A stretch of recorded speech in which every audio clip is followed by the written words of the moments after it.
Welcome to CSGuitars, the science of loud. What is a silicon fuzz?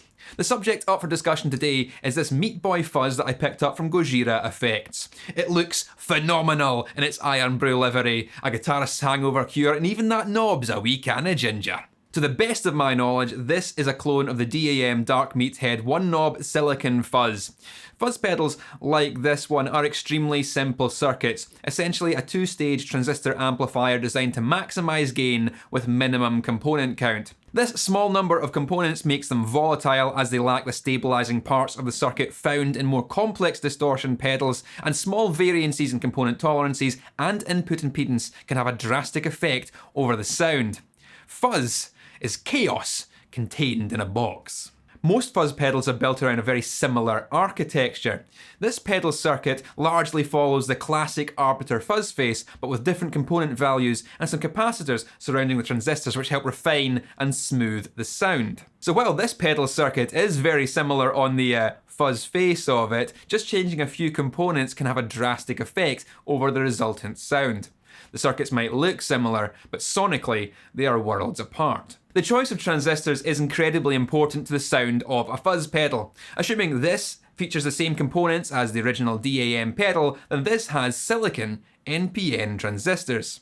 Silicon transistors offer many objective advantages over the older germanium transistors originally used in fuzz pedals. Due to the material and the scientific procedures used to manufacture them, silicon transistors are more consistent from component to component, can reach higher gain, are more stable with temperature, and due to less parasitic capacitance, have more high-end detail than germanium fuzzies. As a consequence of all of this, silicon fuzzies are far easier to design and produce. The original fuzz face switched from germanium to silicon transistors because they were having such a hard time getting a consistent response using the more volatile material. Germanium fuzzies will tend to sound darker, softer, and less aggressive than silicon fuzzies. Which one is better really comes down to personal preference and what kind of sound you are trying to achieve. What you are seeing here is a stripped back schematic diagram showing just the essential components.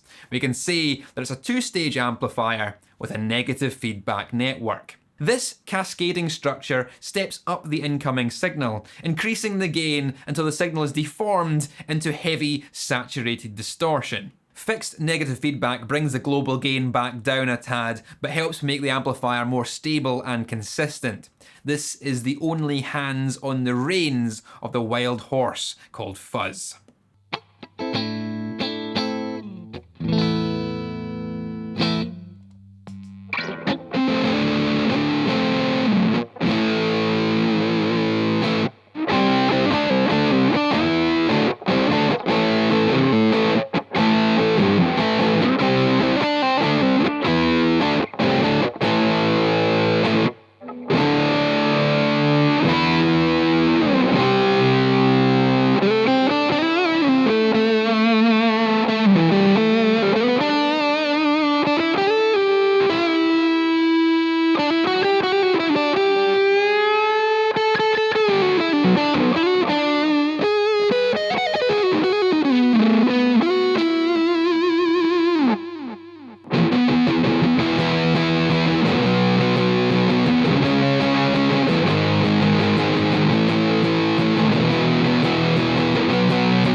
The result here is a hugely asymmetrical square wave distortion with a lot of high order harmonic content, which sonically we call fuzz.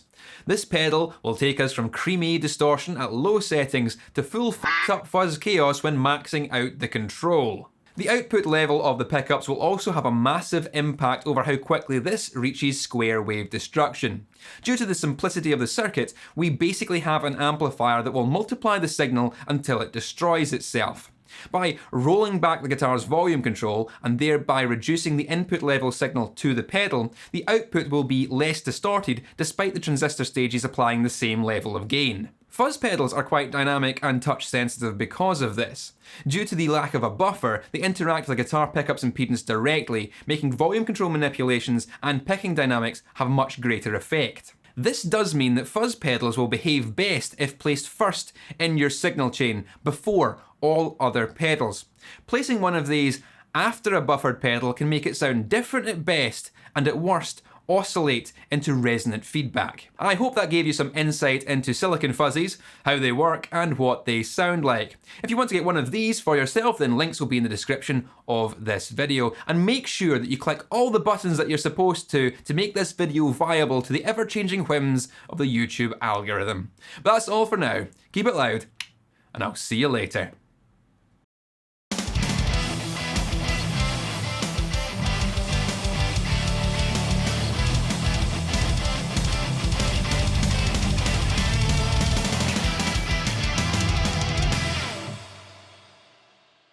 You can't call her Fanny.